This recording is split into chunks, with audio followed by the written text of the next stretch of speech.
Olá, amigos do programa Luiz Ribeiro. Vamos aos principais destaques do programa aqui na tela da internet para falar sobre a pesquisa nacional por amostra de domicílio de 2012. A pesquisa ela vai pegar diversos aspectos, né?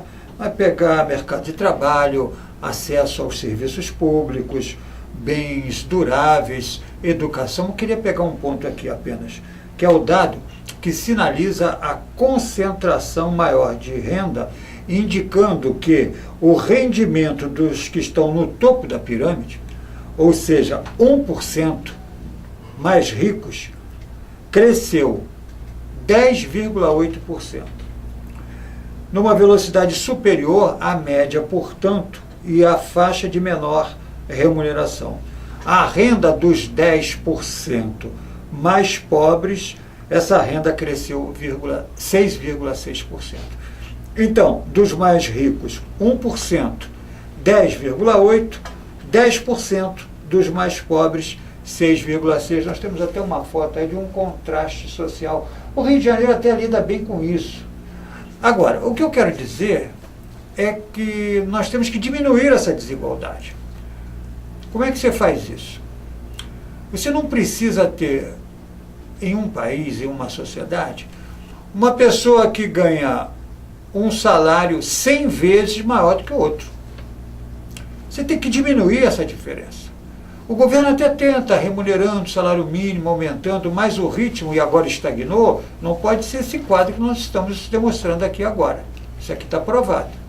Não estou dizendo que falta vontade ao governo. Nós temos que diminuir isso. Pode ter uma pessoa ganhando 100 vezes mais do que a outra. Por uma razão, é o que eu queria expressar aqui. Todas as pessoas têm importância para a sociedade.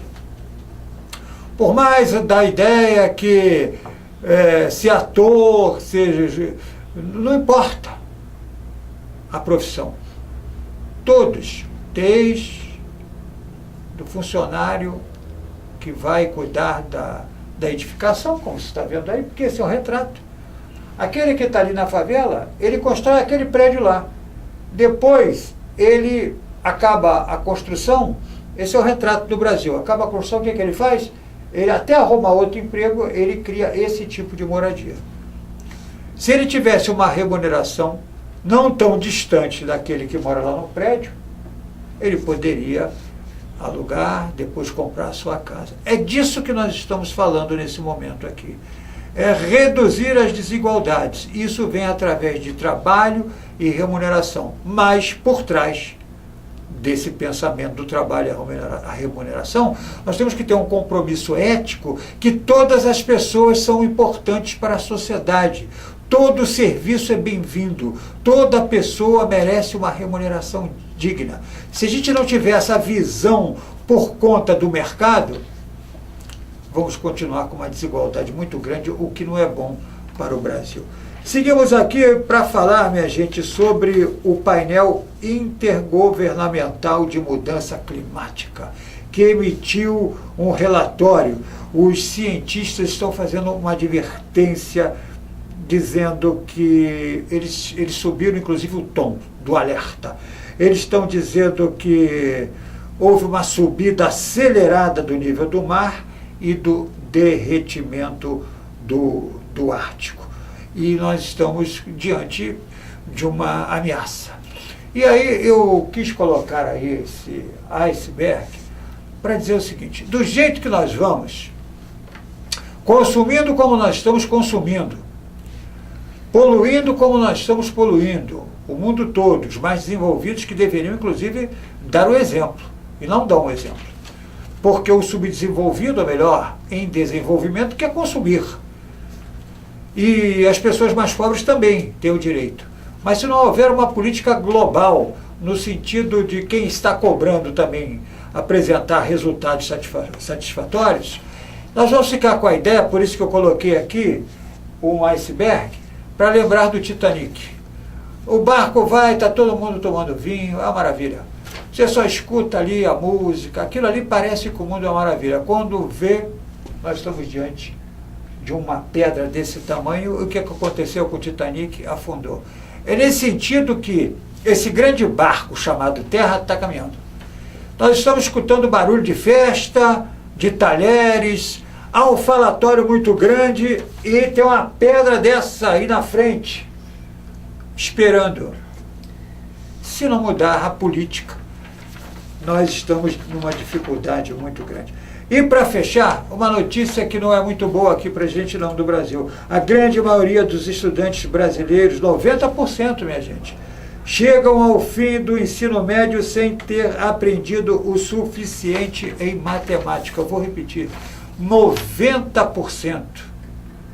Quase todo mundo não aprende matemática de maneira suficiente até, segundo os dados revelados, até segundo grau, ensino médio, portanto. O que é preocupante. Tão preocupante que este professor que você vai assistir agora, ele ensina matemática com rock. É isso mesmo, rock com música, para tornar a matemática, do ponto de vista do aprendizado, sem tanto medo, que o aluno não fique com tanto medo da matemática. Vamos ouvir a experiência do professor, vamos ouvir. O problema da matemática é que ela é gradativa. Então, se você perde um passo, então pode ser que no passo seguinte seja mais difícil. E quando você tem um obstáculo que ele seja razoavelmente bom, você supera aquele obstáculo e sua mente se torna mais assimiladora. Mas a mente tem duas possibilidades. Ou ela supera aquele obstáculo, ou ele foge daquele obstáculo. A matemática não é o bicho-papão. O bicho-papão é a metodologia que está sendo utilizada. É isso aí. Esse professor está de parabéns. Porque tem gente que fala assim, eu não vou aprender matemática, e começa a fugir da matemática. Foi o que ele disse. Ele, quando coloca o rock, ele mostra que a matemática é possível você aprender, porque você está num ambiente lúdico. Pode, professor, a matemática já é um bicho de sete cabeças, como muitos dizem aí. Você chega na sala de aula, encontra o professor com uma postura, às vezes, de cima para baixo. Eu sou o professor, eu sei matemática e você não sabe. Aí, meu amigo, o resultado é esse. Então, boa a participação do professor nesse sentido. Diminuir essa visão que o aluno tem da matemática, de correr da matemática. Porque nosso resultado, 90%, é um número preocupante. E outra coisa, não é apenas para fazer conta matemática como muita gente pensa. Matemática é desenvolver o raciocínio lógico. A matemática está em nossas vidas, em todos os setores tem matemática. Por isso ela é vital para que a nossa vida possa ter sequência. A gente se vê sempre aqui na tela da internet. Um forte abraço. Barbosa! Aumenta o som aí. Nossa amizade só dá Tupi. Amiga de todas as horas, da dona de casa, Tupi, trabalhador. eu ouço aqui. De dia, de tarde, de noite. Tupi, morena, eu ouço aqui. A Tupilinha Toca pra uma. Sem congestionamentos. Tupi? O trânsito flui. Eu ouço aqui. Tupi, patroa, eu ouço aqui. Tupi!